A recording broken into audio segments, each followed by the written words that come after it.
22대 총선이 어느덧 넉 달 앞으로 다가왔습니다. 이제는 어느 정도 정비가 될 법도 한데 아직 정치권은 여러 가지로 어수선합니다. 이모저모 오늘 이소영 대구대학교 사회학과 교수 모시고 말씀 들어보겠습니다. 이 교수님 어서 오십시오. 네, 안녕하십니까. 정치권이 지금쯤 그래도 정비가 되고 본격적인 선거 채비로 들어가고 해야 될 텐데 가장 기본적인 내용도 아직도 제대로 정비가 안 된 것 같습니다. 이런 상황에서 교수님 모시고 여러 가지 얘기 듣고 게다가 더 나아가서 정치권 혁신 얘기까지 하려니까 갈 길이 너무 먼 듯한 생각도 듭니다. 네. 그래도 하나하나 짚어보겠습니다. 이번 총선 어떻게 보십니까? 이번 총선의 방향 혹은 뭐 쟁점이 될 만한 내용 총체적으로 먼저 평가 짧게 듣고 구체적인 내용 살펴보겠습니다. 예, 정말 예측하기가 힘든 선거이다. 구도 자체도 아직까지 전혀 예측이 불가능한 그런 상황이다라고 얘기는 할 수 있겠는데요. 그럼에도 불구하고 지금 대통령 취임 이후 이제 2해 만에 진행이 되는 선거이기 때문에 아마 대통령에 대한 어떤 그 대통령 국정 운영에 대한 평가 선거가 되지 않을까라고 생각을 할 수 있고요. 지금 한국 사회가 어쨌든 대통령이 일정한 그 뭐 박스권이라고 하는 이야기도 있지만 일정한 지지율을 확보하고 있는 그 이제 모양새에서 대통령 그 윤석열 정부에 대한 호불호가 굉장히 강하게 나뉘고 있습니다. 그래서 그 호불호에 기반한 굉장한 네거티브 선거가 되지 않을까.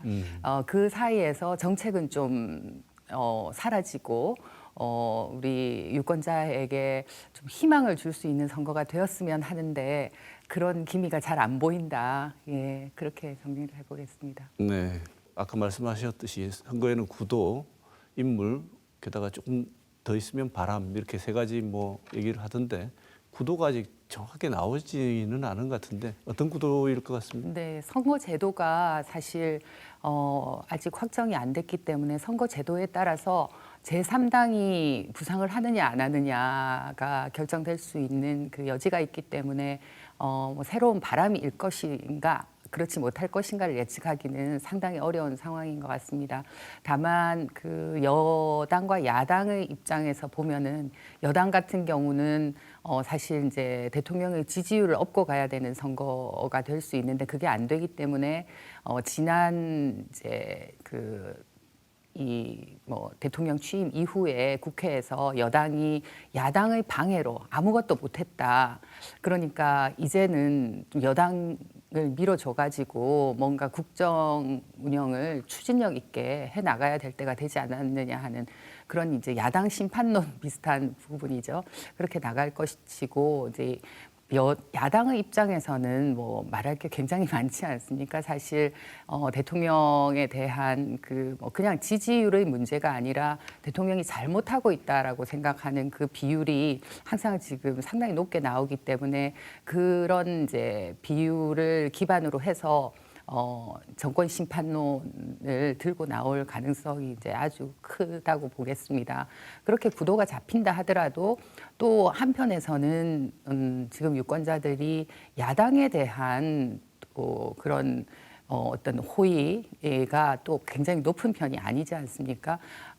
정권이 지금 이제 정부가 그다지 좋은 평가를 받고 있지 못한다면 일반적으로는 그 반사 이익을 야당이 누리기 마련인데 지금 그렇게 하지를 못하고 있기 때문에 그러한 구도가 잡힌다고 하더라도 반드시 야당이 유리하다라고만은 볼 수 없는 선거가 되지 않을까 네. 생각합니다.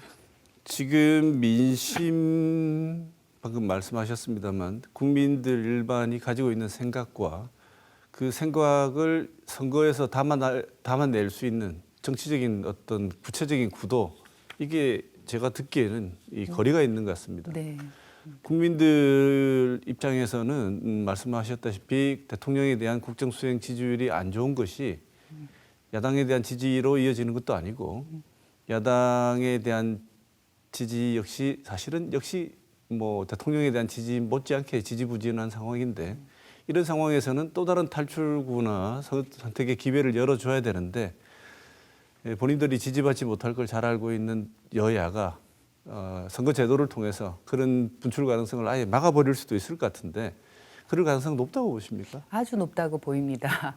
지금 이제 우리가 가지고 있는 가지고 있는 제도가 준연동형 비례대표제라는 거고, 실제로 선거 제도에 대한 논의를 시작할 때는 뭐 전체 시민사회도 그랬고, 지금 이제 훨씬 더 많은 의석을 가지고 있는 민주당도 비례대표 의석을 좀 늘리면서 준연동형이 아니라 보다 더 연동형의 그 비율을 더 높여가는 이런 방식으로 이야기가 나왔었습니다. 굉장히 원칙론적이죠.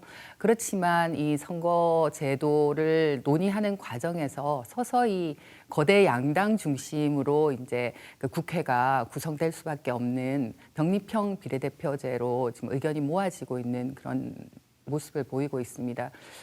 여기에 사실 이제 원칙론을 들고 그 민주당 내부가 나뉘어 있기는 하지만 그러나 결국은 실리를 따라가지 않을까라고 볼 때 아마도 그렇게 병립형 그 부분은 좀 이따가 네. 자세히 한번 더 여쭤보겠습니다. 네.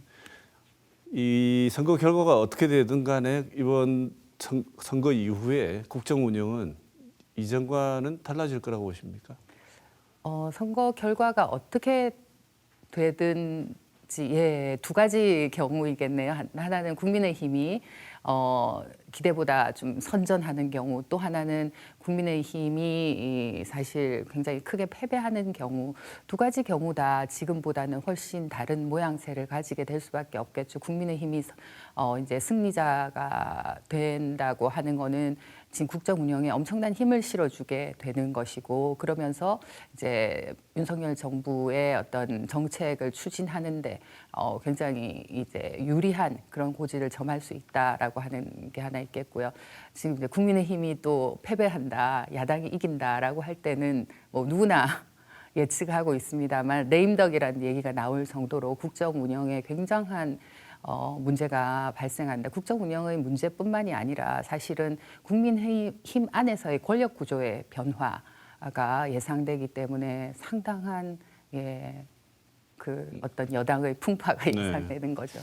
승패의 기준이 사람들마다 다르고요. 좀 애매하긴 한데 이 교수님 보실 때 승의 기준이 현행 의석 유지가 정도를 할 수 있으면 국민의힘이 성공했다 이렇게 보십니까? 아니면 제1당을 획득해야지 성공했다고 보십니까? 뭐 사실 지금 정도만 해도 성공했다 이런 말이 나오긴 합니다. 현실적으로는. 그리고 국민의힘 안에서도 야, 우리가 지금 이 정도라도 가지게 되면 성공한 거 아니냐. 지금 이제 지지율 같은 걸 기반해서 평가를 한다면 그렇게 이야기를 하지만 실제로는 사실 지금과 같은 구도를 가지게 되면 국민의힘과 정부 여당이 뭔가 정책을 추진해 나가는 동력을 얻기는 굉장히 힘들다라고 보입니다. 그래서 국민의힘의 입장에서 성공이라고 하는 것은 아무래도 일당을 획득하는 것이 성공이 아닐까라고 생각을 합니다. 네.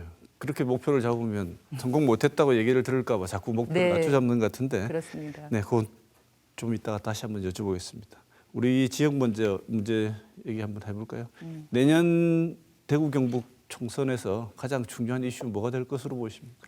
저는 대구 경북이 지금 굉장히 제일 핫 플레이스 아니겠습니까?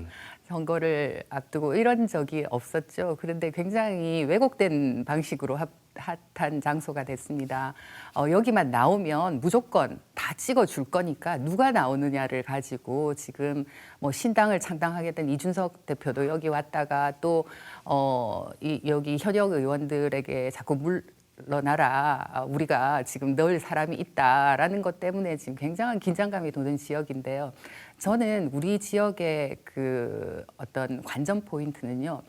과연 지금까지 우리 지역은 정말 거의 묻지마 지지라고 할 정도로 한 특정 정당을 밀어줬는데 이 특정 정당이 이 지역의 발전을 위해서가 아니라 자신들의 누가 당선될 것이냐를 가지고 그러니까 그 밥그릇 싸움으로 대구 경북을 활용하고 있는 모습을 보이게 계속 지금 보이고 있는데 이렇게 했을 때도 우리 대구 경북 유권자들이 과연 지금처럼 똑같이 지지할 것인가? 저는 이 국민의힘이 대구 경북 유권자들을 너무 조금 잘못 판단하고 있는 게 아닌가라는 생각을 요새 조금 합니다.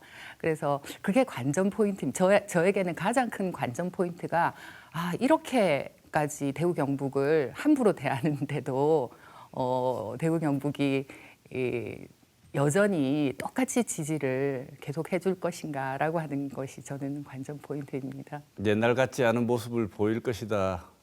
그런- 보여줄 것인가를 관찰하는 것이 관전 포인트다. 네, 그리고 사실 이렇게 제가 관전 포인트라는 용어로 이야기를 했지만 그거보다는 대구 경북의 그 유권자들도 지금 조금 화를 내고 있는 측면이 있다. 예, 제가 느끼기에는 용서도 잘해주시지 않습니까? 우리 지역 유권자들이. 그렇긴 화도 합니다. 화가 나도 마지막엔 그래도 할 수 없다고 생각하고 예, 그동안 용서를 해주셨는데 그 용서의 결과들이 별로 좋지 않고 그다음에 우리 지역을 바라보는 시선 자체가 어떻게 보면 만만하다고 해야 될까요? 너무 만만하게 네. 바라보고 있는 거죠. 그래서 사실은 굉장히 능력 있는 분들이실 텐데 대구 경북 지역의 국회의원들이 그냥 딴 지역에서 볼 때는 지게작대기가 돼 있습니다. 저기는 아무나 가도 되는 데인데 맞습니다. 능력으로 된 사람들 아니다. 네. 그것 때문에 이렇게 교체하는데도 아무런 부담 없이 너희들의 노력에 의해서 당신들이 그 자리 간 게 아니기 때문에 교체하는데도 우리 부담이 없어 이런 것 같아요. 제가 볼 때는. 네, 맞습니다. 그러면 이번에도 그렇게 내리꽂은 사람들이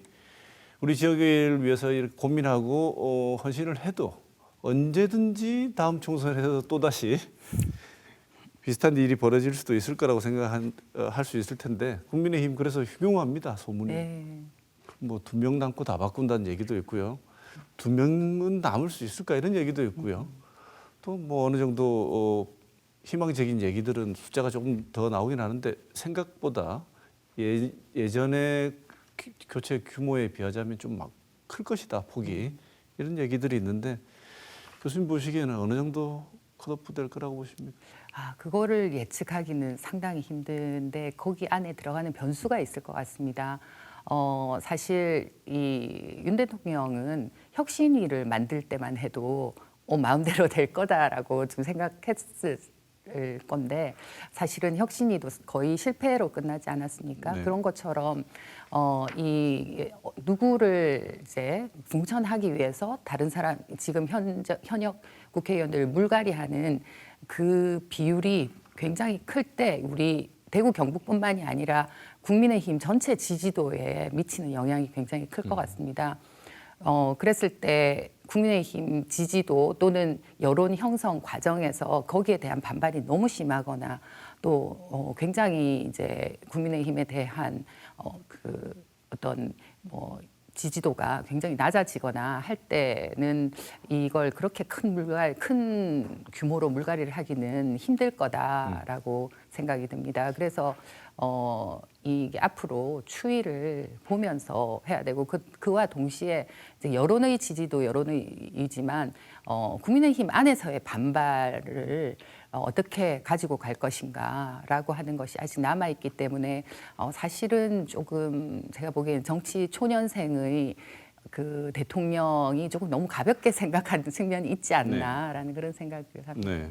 지금 같은 지지도 상황에서 어설프게 대구 경북 지역을 물갈이를 시도하다가는 우리 지역민들의 민심의 역풍을 맞을 가능성도 굉장히 염두를 둬야 되는데 네. 그거는 고려에 별로 들어가 있지 않은 것 같습니다. 네. 현재로는. 근데 그게 고려되지 않는다면은 정말 이번에는 어떤 방향으로 나타날지도 사실은 저도 궁금하긴 합니다. 네. 그런데 여전히 이렇게 선거의 동력을 확보하는 것은 스타 플레이어 위주로 시작을 하지 않습니까? 얘기만 무성하던 2명이 이제 본격 등판을 할 모양입니다. 국민의힘은 한동훈 법무부 장관, 원희룡 국토부 장관 총선 등판론 부상하고 있고 지금 행보를 보면 거의 뭐 등판한다고 봐야 될 것 같습니다. 그렇죠.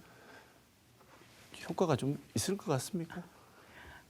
원희룡 장관부터 이야기를 하면 원희룡 장관은 뭐 국민의힘 전체에 미치는 영향이라기보다는 본인이 지금 수세에 몰렸다라고 보입니다. 이 양평 고속도로 사건 이후에 굉장히 극단적으로 나가면서 이 중도적인 이미지였던 원희룡 장관 이미지가 전혀 다르게 변했고요. 최근에 이제 정광훈 목사가 주도하는 또 정규 집회에도 나타나면서 그걸 이제 더욱 강화하고 있습니다. 그리고 이제 개항을 또 출마 이야기까지 나오면서 한번 한판 승부를 던져보겠다라고 하는 것이 실제로는 굉장한 수세를 느끼고 있기 때문에 그러지 않을까. 목표가 대권에 도전하는 거기 때문에 그렇다고 보입니다. 그래서 이번 총선에서 원희룡 장관 본인이 그러니까 그 국회에 입성하느냐 안 하느냐에 따라서 자신의 입지가 완전히 달라질 거라서 국민의힘 전체에 신경을 쓸 틈도 없을 것 같고 국민의힘이 이 원희룡 장관의 어떤 그 명성을 활용하기에는 무리가 있다. 그래서 거의 영향이 없을 것 같고요. 한동훈 장관 같은 경우는 지금 이제 굉장히 강한 행보를 보이고 있는데 총선 행보를 보이고 있는데 상당 부분 뭐 인기 있는 모습들을 언론에서도 많이 보여주고 있고요. 그래서 이제 조금 지금은 인기를 조금 만끽하고 있는 그런 상황인 것 같습니다. 그럼에도 불구하고 한동훈 장관이 이 전체의 그 어떤 국민의힘의 그 선거를 이끌기에는 아직까지는 미력하다. 예, 그 인기도 인기지만 사실 한동훈 장관에 대한 불호도 비호감도 굉장히 크기 때문에 이 직접적인 영향을 주기에는 조금 힘들지 않나. 그래서 지역구가 어딘가에 따라서 또는 뭐 어떤 방향으로 국회에 입성하기는 뭐 큰 문제는 없을 것 같습니다만 이 스타 플레이어로서 국민의힘 선거를 이끌기는 힘들어 보인다는 생각입니다. 좀 박하게 말하면은 본인 한몸 건사는 하겠으나 집안 끌고 가기에는 그렇게 조금 부족하다. 부족하다. 네. 본인 그렇게 생각 안 하는 것 같긴 한데 네. 지켜볼 일입니다. 그다음 또 한 명의 또 최근에 뉴스에 자주 등장했던 분이 있죠. 윤희환 국민의힘 혁신위원장.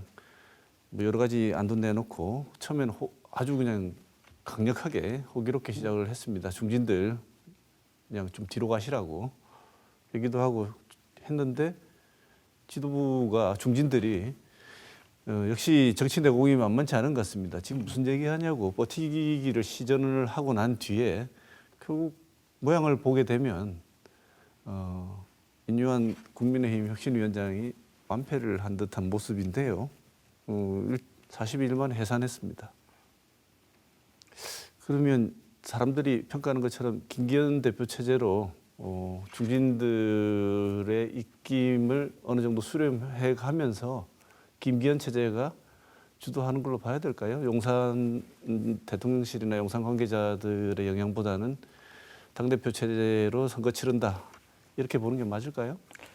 굉장히 예측하기가 쉬운 질문은 아닌데요. 그럼에도 불구하고 예측을 해보자면 김기현 대표가 어떤 임무를 띠고 대표가 됐는가 하는 것부터 한번 이야기를 해보겠습니다. 사실 이제 김기현 대표가 당대표 선거에서 그렇게 지지율이 높지 않았었는데 어쨌든 상당히 우리가 알기에도 용산이 많이 개입해가지고 당대표가 되지 않았습니까?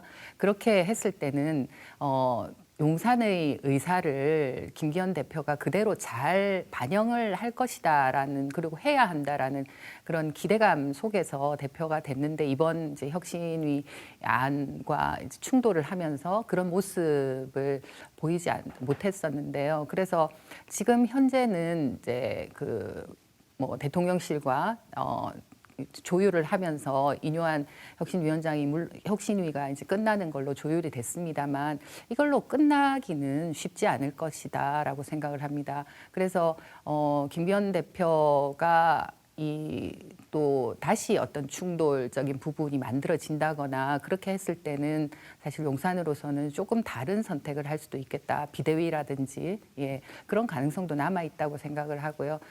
이것 역시나 뭐 사실 선거를 앞두고 있기 때문에 여론의 반응이나 이런 것들과 같이 가면서 한번 살펴봐야 될 것 같습니다.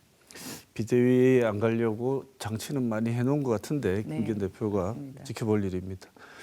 이준석 전 대표 창당하겠다고 하는데 본인 창당할 가능성이 크다고 하는데 성공 100%부터 100% 창당한다고 보는 사람, 못할 거라고 보는 사람 많이 있습니다. 근데 창당 쪽으로는 가는 것 같습니다. 누가 참여할지는 모르겠지만 지금 같은 구도하에서 선거 제도가 변경되지 않는다면 지금 유력한 구도하에서 이전처럼 치러진다면 이 신당이 성공할 가능성 얼마나 된다고 보십니까? 성공이라고 하는 걸 이제 과연 우리가 어디에 두느냐라고 하는 문제가 있겠습니다만 지금 신당 이야기가 정말 우죽순 많은 신당 이야기가 나오고 있는데요. 그 신당 가능성이 있는 당들 중에서는 가장 성공적일 거다. 그러나 이준석 전 대표가 생각하는, 기대하는 것만큼 그렇게 크게 성공하지는 못할 거다라고 생각을 합니다. 이 구도라고 하는 게 굉장히 무서운 거고 사실 이제 국민의힘과 민주당이라고 하는 뭐 이 당들이 좋든 싫든 이 구도로 모여들게 될 것이고 거기에서 제3당이 가지는 포션이 그러니까 비율이 얼마나 될까를 생각을 해볼 때 지금 사실상 굉장히 이미 많이 그 지지자들이 나누어져 있고 그 가운데서 예를 들어서 국민의힘은 아니다라고 생각하는 사람들 또 민주당도 아니다 두 당이 아니다라고 생각하는 사람들도 이준석 대표가 하는 당에 대해서 모두가 다 거기에 모이지는 않을 거다. 네. 거기뿐만 아니라 이 지금 준연동형 비례제가 계속됐을 때는 이준석 대표가 만드는 정당 말고 너무 많은 정당들이 만들어질 거거든요. 그래서 거기가 성공하기는 조금 힘들다. 네. 잠깐만 더 얘기해도 네, 되나요? 네. 동시에 지금 사실 준연동형 비례제가 유지될 가능성보다는 병림형 비례대로 갈 가능성이 훨씬 많기 때문에 저는 그렇게 봅니다. 지금 이제 그래서 이준석 대표의 신당 창당은 조금 어려움을 겪지 않을까 생각을 합니다. 네. 네. 이준석 전 대표 이 얘기 듣고 너무 실망하지 마십시오. 예전에 이준석 대표 당대표 선거 나왔을 때 여기 나오신 정치 전문가 두 분께서 우리 정치 시스템을 봤을 때 대표될 가능성 없다고 했었습니다. 그때. 근데 되셨잖아요. 그러니까 맞습니다. 이번에도 너무 실망 마시고 열심히 하십시오.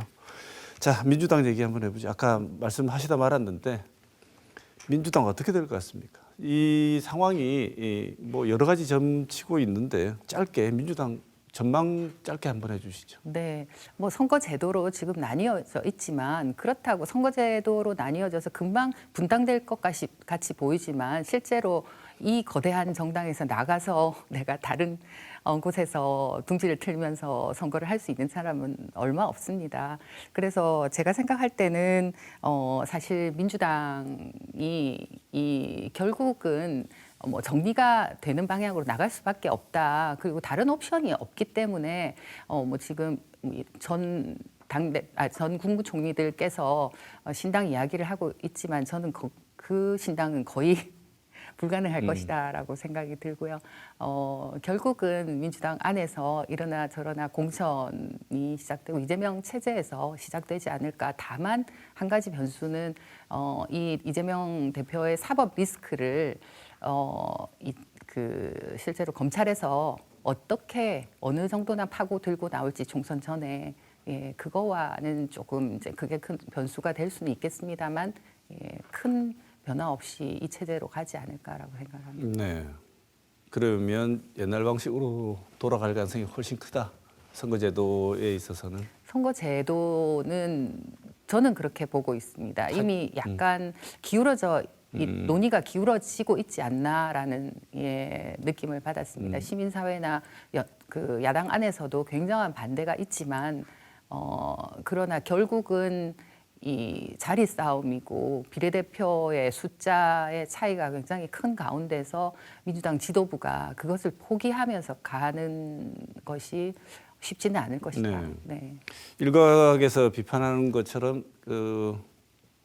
이재명 대표 될 때 선거 때 했던 약속 파기인데 네. 그 공격하지 않습니까? 계속 그 기존에 이제 체포동의안 문제까지 같이 걸고 넘어지면서 계속 얘기를 합니다. 왜 이렇게 말을 뭐 필요에 따라 그렇게 바꾸냐? 사실 큰 정치 지도자가 이렇게 말을 자주 바꾸는 것은 장기적으로 볼 때는 굉장히 정치적인 손실인데 그 손실을 감내하고서라도 이재명 대표는 뭐 이게 실익을 찾는 게 맞다고 본인 스스로도 얘기를 했으니까요. 이 방향에 대해서 전체적으로 평가하신다면 어떻습니까? 사실 좀 아쉬운 부분이 큽니다. 이재명이라는 이제 정치인을 두고 볼 때도 금방 교수님께서 말씀하셨듯이 여러 가지 받아들일 거 확실하게 받아들이면서 가는 거 그런 이제 모습을 보이는 건데 굉장히 원칙론적인 모습이라고 하는 게 그 정치인에 대한 신뢰라는 측면에서 아주 중요한 부분이라고 생각을 합니다. 그런데 이제 이재명 대표라는 개인의 차원이 아니라 민주당 차원에서도 마찬가지죠. 이 국민들과 유권자들과 한 약속이라는 것의 큰 대의적인 부분에서 자꾸만 이게 약속이 깨지고 있기 때문에 사실 이제 실망스러운 부분이 당연히 있습니다만 선거라고 하는 것은 훨씬 더 현실적이고 전략적인 부분이기 때문에 그럼에도 불구하고 이 민주당이 만약에 일당이 못 됐다라고 했을 때 오는 후폭풍을 견디기는 또 굉장히 힘들 거다라는 것 때문에 그 안에서도 고민이 많으리라고 생각은 합니다만 제가 보기에는 이미 이제 뭐 기울어져 있고 그냥 아쉽다 이런 상황이 오게 된 것이 아쉽다. 그리고 그런 부분을 사실은 민주당에게만 공격을 하지만 국민의힘 경우에 우리 연동형 하면 무조건 위성정당 만들 거야라고 하는 거는 어디서 온 정치인가라고 하는 걸 볼 수가 있겠습니다. 그래서 한쪽은만 원칙을 지켜라라고 하는 거는 사실 지금 현실적으로 굉장히 어려운 부분이 있다라고 보겠습니다. 네, 교수님 말씀 종합하면 차기 총선에서 국회의원을 뽑는 방향성은 거의 나왔다고 볼 수도 있겠네요. 뭐 또 바뀔 수는 있겠으나 제가 지금 이제 느끼는 바로는 거의 그 방향으로 가고 있지 않나라고 생각이 듭니다. 그러면 뭐 떳떳당이 우후죽순 나와서 너무 많이 등장할 조국 신당부터 해서 뭐 온갖 종류의 신당들이 다 나올 것을 예측하기도 했었는데 실효성이 별로 없어 보이네요. 만약에 그런 방식으로 진행이 된다면. 만약에 그런 방식으로 간다면 그렇고 그런 그 논의가 결렬이 된다면은 지금 현재로 가자라고 하지 않겠습니까? 그런 가능성도 전혀 없지는 않을 것 같습니다. 민주당의 입장에서 또 다른 옵션들이 전혀 없는 건 아니라고 생각을 하고요. 그래서 만약에 준연동형 비례제를 유지하게 된다면은 이 정당들이 하나하나 뭐 별개로 나온다기보다는 어떤 마른 위성정당이라는 얘기를 안 하지만 어떤 그 뭐 범진보 연합 정도로 해서 민주당 위성정당 비슷하게 나올 수도 있는 거고요. 다양한 가능성이 아직은 있다고 보입니다. 네. 자, 이제 마지막 질문을 드려야 될 것 같은데 선거 때마다 정치 개혁이다, 혁신이다 이런 얘기 너무 많이 들었습니다. 이런 얘기를 많이 듣는 이유가 그리고 앞에 내세우는 이유가 지금 돌이켜 생각을 해보니 실현 가능성이 없어서 하는 얘기 같습니다. 그래야지 해마다 써먹죠. 때마다 선거 때마다 정치 혁신이라는 말을 쓸 텐데 알맹이 없는 내용들을 계속 얘기하고 정작 정치 혁신을 가로막는 주체가 현재 정치를 하고 있는 사람들 아닌가 이런 비판들 많이 받습니다. 교수님 생각에는 정치 혁신을 가로막는 이유 주체들 주동하고 있는 사람들이 누군지 왜 이런 일이 발생하는지 그리고 앞으로 어떻게 해야지 정말 제대로 된 정치 혁신이 가능한지 짧게 이제 마무리 발언 듣고 네. 오늘 시간 마무리해야 될 것 같습니다. 예. 제일 어려운 질문을 짧게 하라고 네. 하시니까 제일 큰 거는 사실은 공천이 전혀 개혁되지 못하고 있다. 공천 과정이 그게 제일 큰 문제가 아닐까라고 생각을 합니다. 공천의 정치 지도부 그 영향력, 대통령의 영향력이 행사가 되고 있기 때문에 지금 이게 국민을 보고 정치를 하는 게 아니라 지도부를 보고 정치를 하고 있다. 이게 제일 큰 문제가 아닐까. 이 부분에 대해서 국민들이 강력한 요구를 해야 될 것이고 당원들도 아예 굉장히 크게 초점을 맞춘 정치 개혁 논의를 해야 된다라고 생각을 합니다.